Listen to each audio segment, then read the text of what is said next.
Click করুন অ্যাপের bell আইকনে আর সাবস্ক্রাইব করুন এবিপি আনন্দ।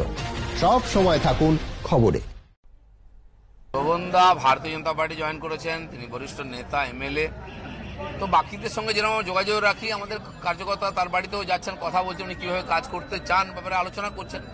আর এটা নতুন কিছু না, সবাই আসেন, যান, দেখা করেন, সিনিয়র লিডারদের সঙ্গে কথাবার্তা বলি, আমরা রাজনৈতিক পরিস্থিতি নিয়ে আলোচনা করি, সেই জন্য আমাদের নেতারা গেছেন ওর বাড়িতে। 2021 মানে যে ভোটের যে প্রক্রিয়া, তাতে কি সক্রিয়ভাবে ওনাকে পাওয়া যাবে? আমরা আশা করছি পাওয়া যাবে, কারণ এত বছরের পুরনো রাজনীতিবিদ, তো লড়াই হচ্ছে।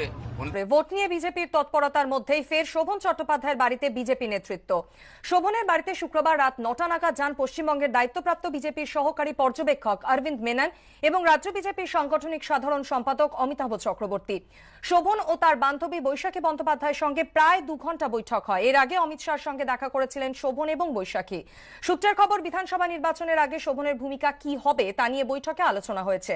যদিও বিজেপি সূত্রে দাবি এটি নিছকই সৌজন্য সাক্ষাৎ। বৈঠক নিয়ে শোভনের কোনো প্রতিক্রিয়া মেলেনি।